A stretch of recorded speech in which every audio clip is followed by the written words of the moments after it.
And audios and baggers are huge over here.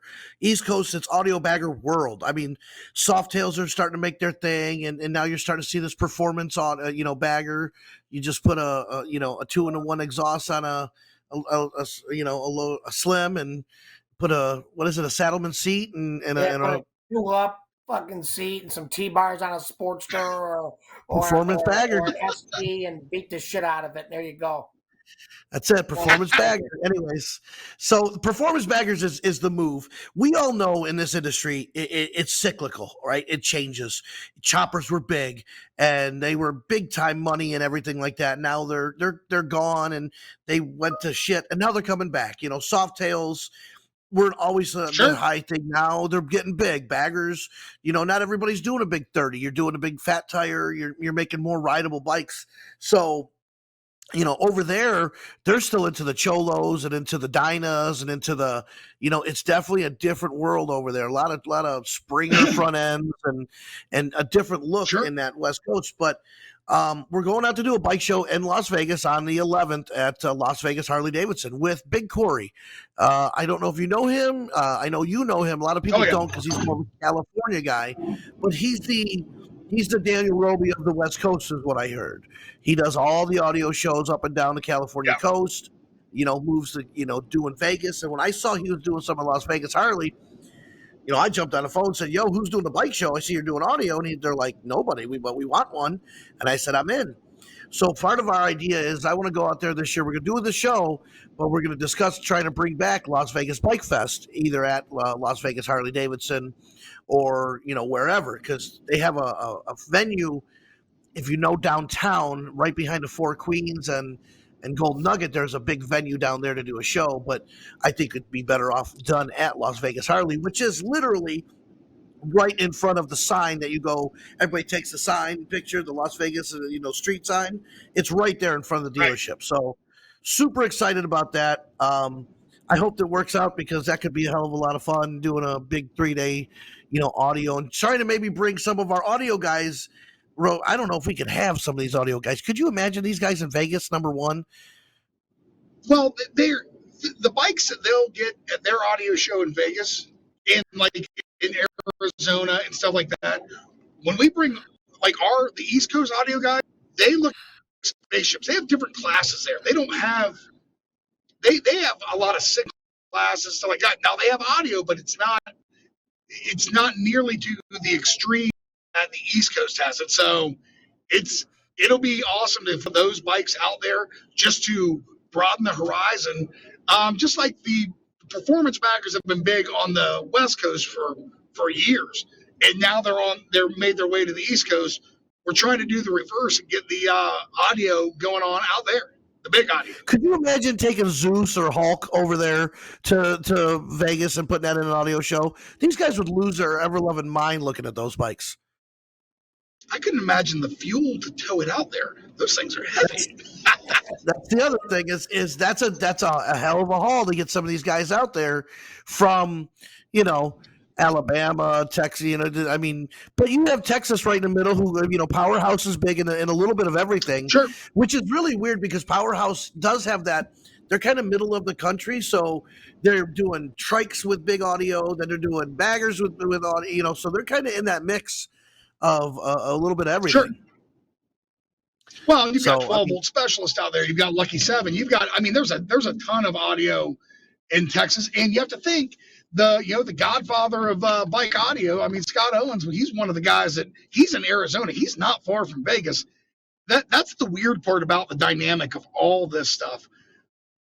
Most of the audio bags and parts that we use on our bikes are made in Arizona. And if you go to Arizona, there are no audio bikes. Well, yeah, you have to think all John Shope's audio stuff made in Arizona. Scott Owens, Insane Asylum audio bags made in Arizona. Scott Capalbo, Silent Cycle, made in Arizona.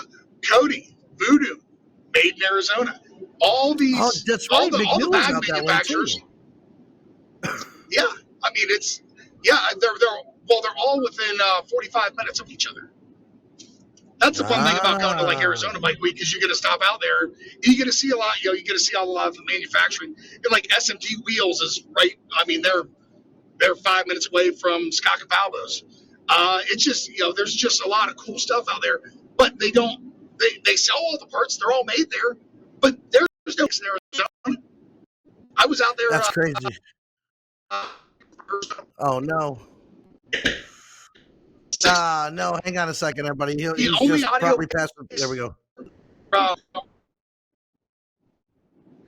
Robes, you're going to have to hold on, man. Come back and tell us about that story.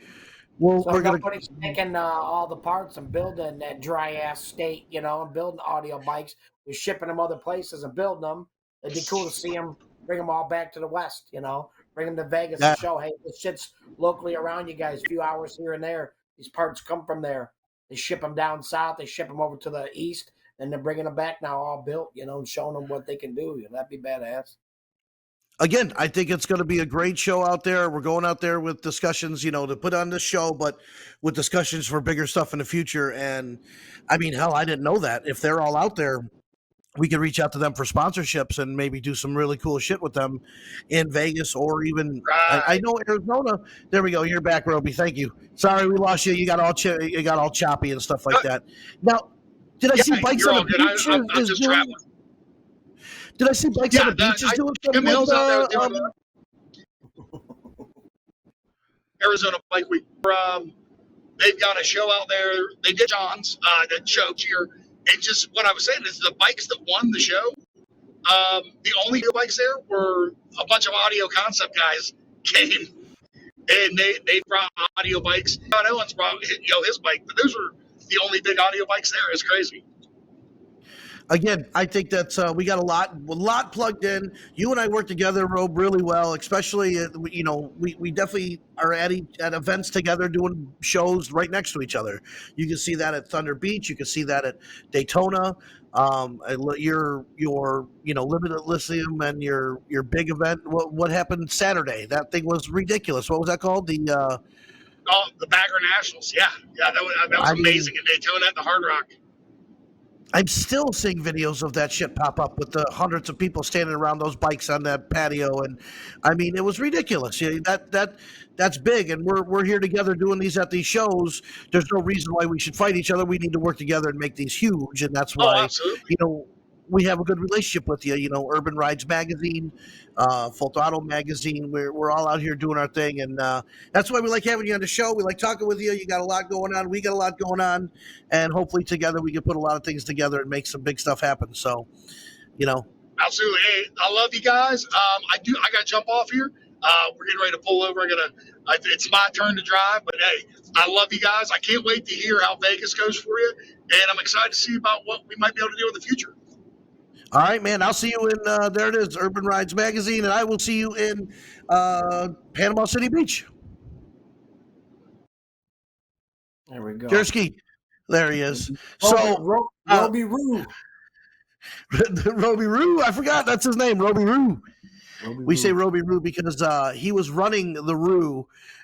Okay, how do you explain this? The Roo is the gas station at the end of Main Street at Bike Week in Daytona Beach. It's called the Roo, the Kangaroo. They call it the Roo. Well, Roby was running it pretty much every night and telling a person to play, and then explain it, Jeremy. Yeah, he was like setting off like a showdown. This guy faced this guy in these different weight classes, running audio. And then one night we happened to go down there and Roby wasn't there, and that place just went to shit. You had like 9 guys with different shit playing. You couldn't hear nothing. People spilled into the street and shit with bikes. It was a fucking disaster. We told him, we see him the next day, like, where was you? He goes, I was just taking it easy, man, doing this and that. I was like, without you, man, the whole place went to shit. Without Roby there to make sure everybody was in line and doing their audio at the right times and not clipping their shit and doing what they're supposed to be doing, the place went to shit. So without him, it was a disaster. So Roby, you make some kind of impact there, and you're not allowed to ever leave again during a big Biketoberfest or Bike Week again because everything goes to shit there.